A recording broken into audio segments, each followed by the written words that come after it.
こんにちは、ハリケーンフットボールです。今回の教材はリバプールの遠藤航に関する動画です。リバプールはチャンピオンズリーグのグループステージ最終節で PSV とアウェーで対戦し、3対2で敗戦しました。すでにグループステージ突破を決めており、この試合は消化試合の位置づけで、考えられる最大のローテーションをしたとも言える試合であり、結果自体は誰も気にしていないようですが、試合自体も少し物足りなさもあったような気がします。遠藤航も得点に関与したロングボールもありつつ、ボールロストする場面もあり、失点の責任にされてはいないものの、まずまずのプレーだったという感じでしょうか。今回はアンフィールドアジェンダから全選手のプレイヤーレーティング動画をお届けします。少しアピールできた選手もいる一方で、まあまあだった選手が多い気がしますが、遠藤航と愉快な若者たちの評価はどのようなものだったのか、チェックしてみましょう。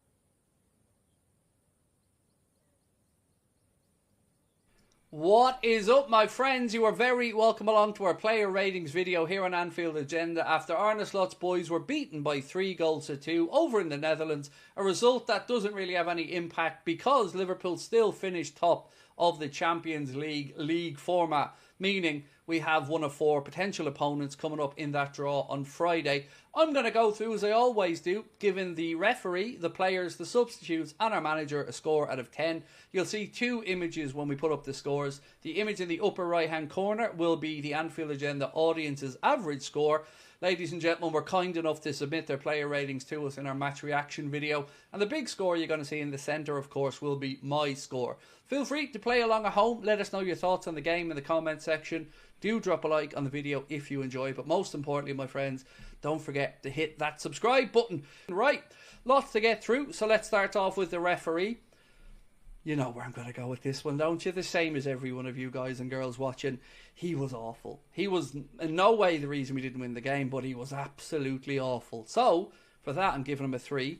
And the Anfield Agenda audience's score is exactly the same. Now, we should always point out that I don't know the Anfield Agenda audience's score. Connor sets up this video remotely, so it's as big a surprise to me as it is to you guys. But I think we have a consensus on the ref being poor. Next up, Caoimhín Kelleher. This was a difficult one because he didn't really do much tonight other than picking the ball out of the net. And I don't feel like he was massively at fault for any of the goals, but certainly the second one, as a goalkeeper, you never like to be beaten at your near post, even if it is a shot rifled in from close range.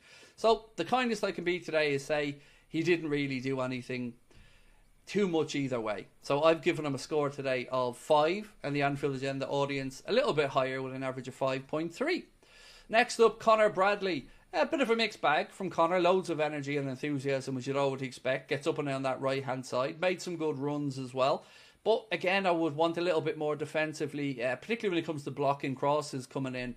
So for that reason, today I'm giving Mr. Connor Bradley a score of 6.5. And the Anfield Agenda audience feels I'm being too generous there. They've gone for a score of 5.8. And look, I'm aware I might be biased there because he is, of course, from the island of Ireland. Jarell Quansah. I thought he had an okay game, apart from the one error that did lead to a goal. And it wasn't solely his fault for the goal, by the way, but he did not clear the ball properly. It fell to a PSV player and then they went and scored. But I'm just concerned about his confidence, and I'm glad that Joe Gomez is coming back from an injury because I don't feel as confident in Quansah as I perhaps did last season. That being said, though, he was okay tonight apart from that mistake. So I've given him a 5.5, and the Anfield Agenda audience have got a little bit lower with an average score of 5.2. This feels very weird, by the way, talking about Andy Robertson as a centre-back, but that's indeed where he was today. I thought he played some very good balls over the top in the first half of the pitch, or excuse me, first half of the game. And I thought he was all right at centre-back. It's very difficult to judge these players tonight, though, because they're in unfamiliar territory, playing with players that probably never play with again in that 11. So Robbo today, I thought he did okay, but I've given him a score of 6, and the Anfield Agenda audience have gone a bit higher with a 5.6. I do think it's still fair to say, though, we do need to look at that left side longer term. Whether it's him or Costas, we do need to look at it. Next up is Costas. And look, he's full of energy. He's got a great delivery. But defensively, I'm always concerned. And tonight was another night where we shipped a load of goals in an unimportant game that really means nothing in the grand scheme of it. But this was more a chance for some of those players on the fringe to stamp their place in the manager's thoughts, and I don't think too many of them, other than 1 or 2, who I'll move on to in a minute, did that. So tonight, I'm going to give Costas a score of 6, and the Anfield Agenda audience have gone for a 5.7. Moving into the centre of the pitch now, and we're talking with Turo Endo. I thought he did okay today. He's a solid pro, and you're always going to get 100% effort. He's a combative midfielder who isn't shy about putting himself about. And okay, again, not overly convincing. I don't think he's going to win hearts and minds more than he already has done. So I've given him a 6.5, and the audience a little bit lower. I think I've been a bit too generous there with a score of 6.2. Let us know at home what you're thinking of Endo's performance. James McConnell. Now this is where we start to get into the positives from today's team selection. I thought young James McConnell was absolutely top notch. He did not look out of place whatsoever out there. Some of his turns and a drop of the shoulder in midfield to get away from his man. Honestly, I thought he was brilliant. Absolutely brilliant. And whatever happens, whether he goes out on loan before the window closes or he's kept around, I think he has a bright future ahead of him. And today I was very impressed with McConnell. So I've given him a score of 8. And the Anfield Agenda audience have gone a little bit lower, but still a good score with a 7. Now we move into Harvey Elliott, who got himself a goal from Federico Chiesa's shot that the goalkeeper saved, and Elliott was on hand to side foot at home, and I thought he looked very bright. I didn't like him being pushed out to the right-hand side later on in the game because I don't think he impacts the game as well unless he's in a central position. But in that first half, I thought he made lots of stuff tick, lots of energy. Faded away a little bit as the game went on, but then again the second half was a bit of a strange one. So all in, I've given Elliott a score of 7 today, and the Anfield Agenda audience not too far behind with an average of 6.7. Cody Gakpo. It was a beautiful moment to see him get the applause and the adulation of the PSV Eindhoven crowd when he was substituted. He took the penalty and tucked it away very, very well. And it's been a great season for Cody, and he continue on his good goal-scoring form. And I think he can be happy enough with his display out there. So I've given him a 7, and the audience have gone a little bit higher with a score of 7.1. Federico Chiesa. He was the Anfield Agenda Man of the Match, by the way, voted for by you guys. So thank you to everyone that took part in that. It was a very honest, hard-working performance from him, and you could see he really wanted a goal today. Unfortunate that perhaps he couldn't have taken the penalty that he won by getting there ahead of the defender, but he was receiving a little bit of treatment. And I'll be honest with you, I didn't think he was going to stay on the pitch, but he did, and that's to his eternal credit. So today, he is again one of the players I think that will have given Arne Slot a little nudge to say, you know, I'm still here, I'm still available, and hopefully we see more minutes for him moving forward. So well done to Fede today, and I've given him a score of 8.5. The Anfield Agenda audience, even though you voted a man of the match, have gone a little bit lower with a score of 7.5. Let us know what you guys think in the chat. Were you impressed with Chiesa today?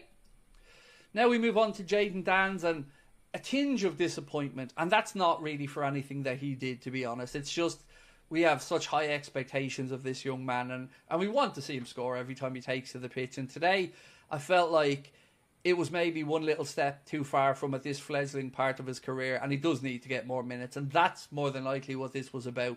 He hasn't had a whole lot of first team football, and whether he goes out on loan before the window shuts, Stoke City, a club pushing hard to sign him, remains to be seen. But today I thought he was okay, but nothing more. So I've given him a 6.5, and the Anfield Agenda audience, lower, they've gone for just a 5.6. Hard taskmasters today.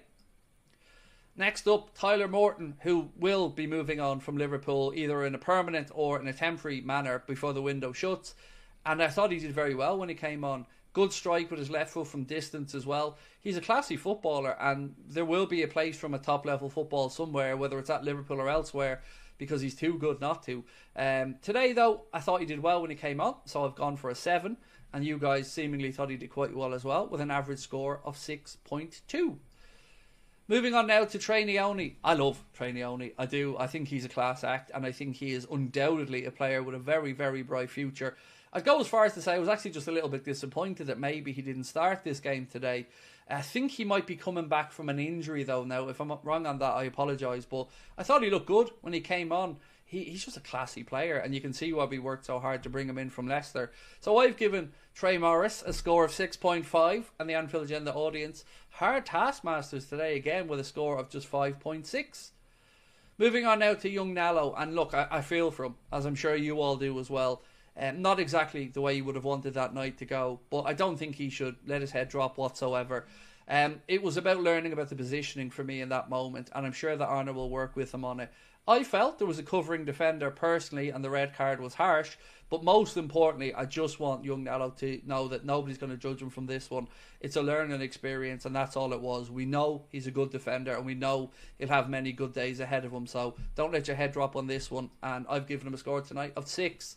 The audience, I don't know what to say about that one with a 3.5. You made a mistake, and you learned from it. So we'll move on from there. Don't let your head drop though, young man. Arne Slot, last but by no means least, the manager. Not a great return from tonight, back over to the Netherlands, but he will be happy that his team finished top of the league phase. Difficult one to judge this tonight because, of course, he left a load of players at home. So we're judging him off the ones that were there and the performance that we'd seen. And I thought it was okay. Hopefully he's learned something about some of those players tonight, and maybe we see some players get more minutes in the future. And for that, I'm going to give him a score tonight of 6.5, and the Anfield Agenda audience have given an average score of 6.2. So that is it for the player ratings tonight, ladies and gentlemen. Just before we finish up, a reminder, we have a very interesting chat up on the channel yesterday. It's a chat with Mo Chatra, who is a chartered accountant and somebody who is very well versed in football finance. So we had a discussion about the club's finances. It's a long one. It's about 50 minutes long. It's up on the channel and on all the podcast platforms. So do have a listen to that if you get a chance. I think you'll find it very interesting. And I will be back tomorrow with the usual stuff, news video, late night agenda, and anything else that happens, we'll make sure to let you know about it. Thank you so much for your support. Thank you again to our sponsors, Manscaped. You can get 20% off and free shipping store-wide with a code Anfield20. We'll talk to you soon. Bye-bye. 次は解説です。いつものプレイヤーレーティング動画の通り、使えるとネイティブらしいと思える表現が随所に使われていましたね。今回は時間の制限もあり、あまり多くはありませんが、今回の解説をチェックしてみましょう。That really means nothing in the grand scheme of it. In the grand scheme of は全体的な視点で見ると、対極的な観点ではという意味のフレーズで、目の前の出来事にとらわれず、より広い文脈や長期的な視野で物事を考えるときに使われます。短期的な結果にとらわれず、冷静に物事を見つめる姿勢を示すことができます。That really means nothing in the grand scheme of it. That really means nothing in the grand scheme of it. To stamp their place in the manager's thoughts. スタンプワンズプレイスは自分の立場を確立する、存在感を示すという意味の表現で、スポーツやビジネスの場面でよく使われ、実力を証明して重要なポジションを勝ち取るというニュアンスがあります。スタンプの押す、刻印するという意味から自分の居場所にしっかりと足跡を残すというイメージのフレーズで。To stamp their place in the manager's thoughts. To stamp their place in the manager's thoughts. Who isn't shy about putting himself about. Not shy about はためらわない。積極的に何々するという意味のフレーズでポジティブな行動を強調する際に使われ、例えば自分の意見をはっきり述べることをためらわないと言いたい場合などに使われます。ここでのput himself aboutの about は周囲に、あちこちにというニュアンスで、彼自身をあちこちに置く、つまり試合中に積極的に動き回り影響を与えるプレーをしたという意味で使われます。Who isn't shy about putting himself about. Who isn't shy about putting himself about. And okay, again, not overly convincing. コンビンシングは説得力のある、納得できるという意味の形容詞で、意見や議論が相手を納得させる場合や、試合での圧倒的な勝利を表す際にも使われます。こういう簡単な単語であるものの、ネイティブらしい表現を自然と使えると、英語レベルが高く感じるものだと思います。And okay, again, not overly convincing. And okay, again, not overly convincing. The applause and the adulation of the PSV Eindhoven crowd. アデュレーションは過剰な称賛。熱狂的な賛美を意味する言葉で、ファンや観客がスター選手や有名人に対して惜しみない拍手や称賛を送る場面でよく使われます。例えば、その歌手は観客から熱狂的な称賛を受けたという場合などに使われます。The applause and the adulation of the PSV Eindhoven crowd. The applause and the adulation of the PSV Eindhoven crowd. And a tinge of disappointment.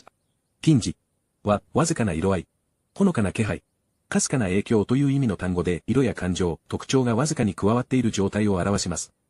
今回の文脈では少しだけ失望した気持ちを表し、完全にがっかりしたわけではないが、期待していたほどではなかったと感じるニュアンスを含んでいます。何かを強調しすぎず、微妙な感情の変化を表すのに便利な表現です。A tinge of disappointment at this fledgling part of his career.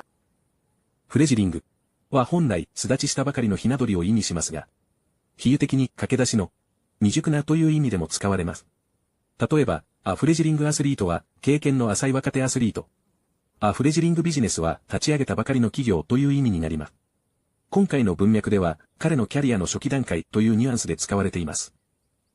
At this fledgling part of his career, and the Anfield Agenda audience, hard taskmasters today again.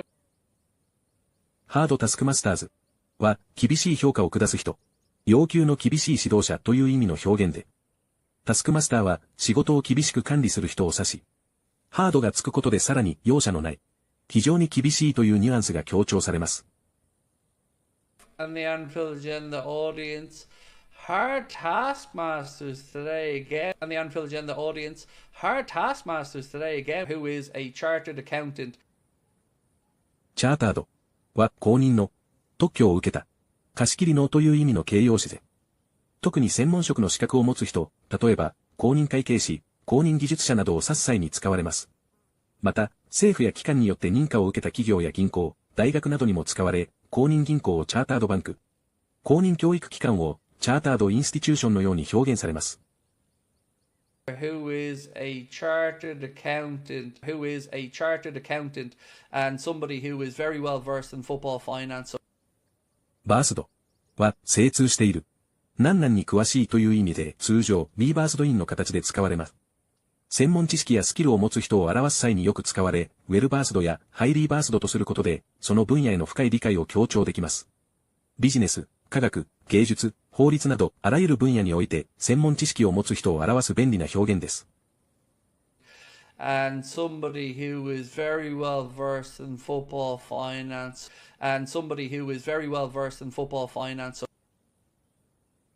いかがでしたか？遠藤航も、遠征の疲れや、モチベーションの問題もあったかもしれませんし。もちろん若手主体のチームでしたので、なかなかベストな遠藤航を出すのは難しかったと思います。それでも良いプレーを随所に見せてくれましたし、いつも通り堅実な遠藤航だった、というのが、全体的なリバプールファンの評価のように感じます。こういう試合では若い選手が見れることもあり、そういう選手がどういうプレーをし、それに対してファンがどう反応しているのかも楽しめるものだと思います。またすぐに週末に試合がありますので、遠藤航の出場は少し可能性が低い気がしますが、少しの期待をしながら楽しみにしたいと思います。本日もご視聴いただきありがとうございました。またすぐにお会いしましょう。